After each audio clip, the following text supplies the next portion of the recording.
Leader आरो सासे गावनि जिउखौ बाउसोमग्रा नेशनेलिज्मनि थाखाय पेट्रियटिज्म माहारिबादनि थाखाय आरो बिथांनि दिनै 27थि थैनाय सान एबा मुंख्लं सान आरो दिनैनि बे सानावनो 1996 मायथाइयाव बिथाङा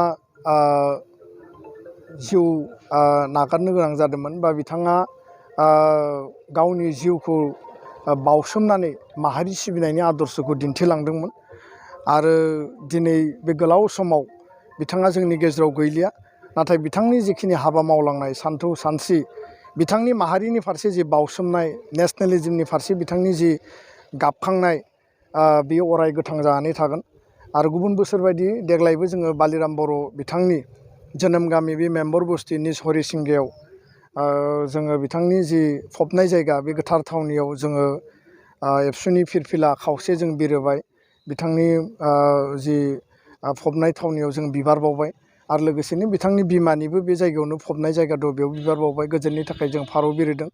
दा बाथ्राया जाहैबाय मा जे जोहोलाव बालिराम बर'आ सासे मेंनो रोङै दैदेनगिरिमोन सासे गिनो रोङै दैदेनगिरिमोन आरो बड'फा उपेन्द्रनाथ ब्रह्मनि जि आलादा रायजोनि जि सोमावसारनाय पलिटिकेल जि सेल्फ डिटारमिनेसन माहारिनि थाखाय जि सोबख'नाय गादबनाय नासयजानायनिफ्राय उद्धार खालामनायनि गावनो गावखौ सासन खालामनायनि जि मोनसे बेंखनथाइनि जि सोमावसारनायमोन बे सोमावसारनायनि सासे आगदा आखाइ बायदि सासे दैदेनगिरिमोन जेरै सोमब्ला बसुमतारिया सासे मैखोम दैदेनगिरि जोहोलाव बालिराम बर'आबो सासे मैखोम दैदेनगिरि आरो दिनै बै थासारिया जेरैबायदि सरकारजों जुजिनाय गाव हारिनि गेजेरावबो एना एनि हिंसा हिंसिनि मोनसे थासारि दङमोन आरो बेखायनो जोंनि 1135 जन जिखिनि बड'लेण्ड आन्दलनाव 6 बोसोराव मुंख्लं जादों बे मुंख्लंफोरनि गेजेराव गोबां मुंख्लंफोरानो गाव हारिनि हिंसा एना एनि गादबलायनाय फोजोबलायनायनि थासारिनि थाखायबो जिउ खोमानो गोनां जादोंमोन आरो बे थासारिया खोब गाज्रिमोन।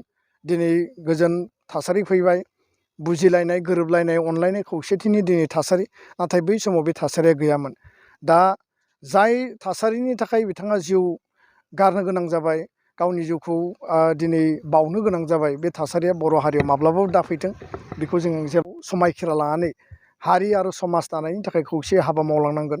गुबुन फारसेया जाबाय बिथांनि जिखिनि हाबा मावलांनाय बेखौ जुगामि खालामनायनि थाखाय उदालगुरि जिल्ला एबसु हरिसिंगा दख'रा एबसु न'खरनि ट्रास्ट आरो गामिनि सुबुंजों लोगोसे दुलाराय बर' फरायसा आफादा बिथांनि मुङाव समायना मोनसे पार्क बानायनानै बिथांनि स्टेचु अडिट'रियाम लाइब्रेरि बेबायदि बानायनानै जुगामि खालामनायनि थाखाय जोङो प्लेनिं पलिसि लादों आरो बिनि थाखाय जों सरकारखौ खावलायबोदों।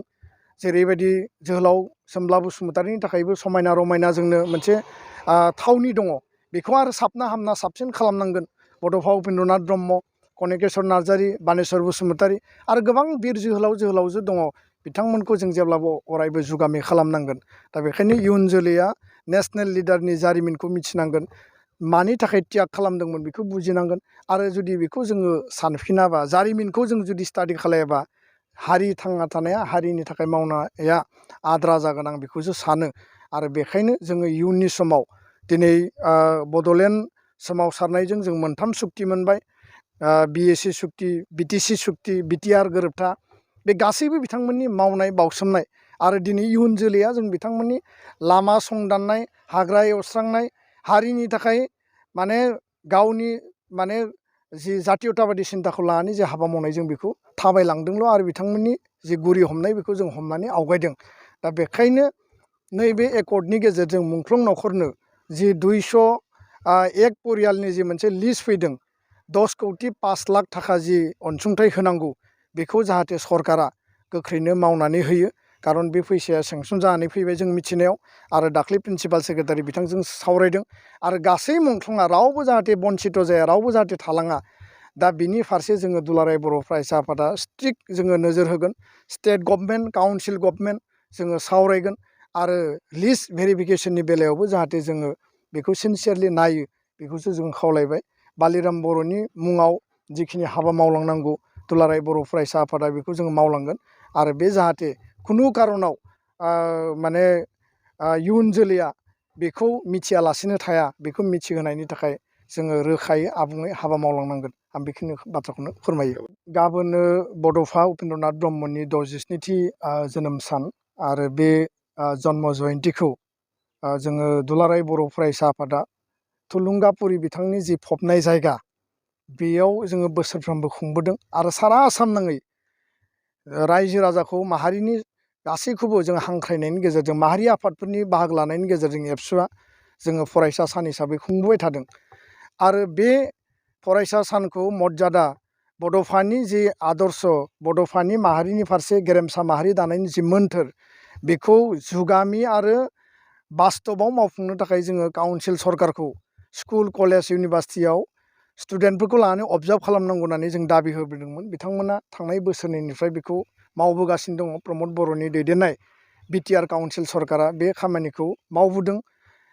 नाथाय आसाम सरकारा गोलाव समनिफ्राय जों दाबिसेयावबो बिथांमोना बे स्टेटासखौ होआखैमोन।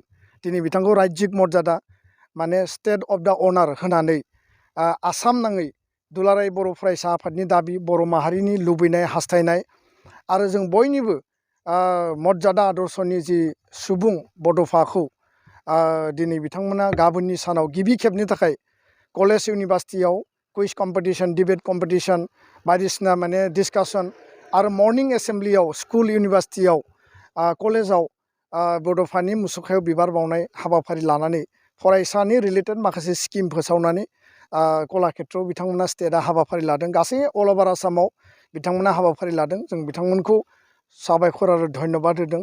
गिबि मन्त्रि मानगोनां डक्टर हिमन्त बिश्व शर्मा बिथांखौ आरो सरकारखौ जोङो साबायखर बावदों। प्रमद बर' बिथांखौबो साबायखर बावदों। बिथांमोनाबो जिहेतु प्रप'जेल हरदोंमोन आरो बे बर' हारिनि आरो एबसुनि दाबिमोन। दा बेखायनो जाहाथे बयबो मर्यादापुर्न बे हाबाफारिया जोबथों आरो बड'फाखौ मुलुगनि दरबाराव लांनायनि थाखाय दुलाराय बर' फरायसा आफादा मोनसे क्लियार काट एजेन्डा दङ। जेरैबायदि लाचित बरफुकनआ 400 बोसोरनि सिगां जोनोम जादोंमोन, नाथाय दिनै लाचित बरफुकनखौ 400 बोसोर जन्म जयन्ति खुंदों। नेसनेल लेभेलाव इन्टारनेसनेल लेभेलाव आसाम सरकारा लांनो नागिरदों। बड'फाखौनो बेबायदि नेसनेल इन्टारनेसनेल लेभेलाव जों लांनांगोन। गोग्लैसोनाय गादबजानाय नासयजानाय सोबख'जानाय हारिनि सासे दैदेनगिरि, बे बर' हारिनिल' दैदेनगिरि नङा, बर'नि आंगो गुबै दैदेनगिरि जासे जानानैबो बे गोग्लैसोनाय नासयजानाय गादबजानाय हारिनि दैदेनगिरिमोन। सारा नर्थ इस्टनि जायफोर माने डिप्राइभ जायफोर माने डिसक्रिमिनेसन खालामजानाय बिनि दैदेनगिरिमोन। आरो बेखायनो बयबो बड'फाखौ बजबनानै बिथांनि let live and let live आरो लोगोसेनो माने unity for struggle Bodos of the world unite बे पपुलार स्ल'गानफ्रा बिखा बिख्लोआव जेब्लाबो जुगामि जायगा लानांगोन। आरो माहारिनि दैदेनगिरिफोरखौ नेसनेल लिडारफोरखौ जाय हारिया जाय सुबुंफोरा अनार होनो रोङा सिबिनो रोङा बे हारिया जेब्लाबो लामा आन्दायनाङो। जों बेखौ जेब्लाबो गोथौयै फोथायो बिसास खालामो। बेखायनो हारिनि दैदेनगिरिफ्रा नेसनेल लिडारफ्रा बड'फायानो होन बालिराम बर'आनो होन सोमब्ला बसुमतारियानो होन जायफोर दङ खुनु कारनाव जाहाथे बिथांमोना एक बिन्दोबो जाहाथे रावजोंबो नासयजाया बेखौ जोङो जेब्लाबो रिमाइन्ड खालामगोन आरो बिनि थाखाय जोङो स्ट्रिक्ट मोनसे अबजारभेसन नोजोरखौ जों लाखिगोन। गोजोन्थों।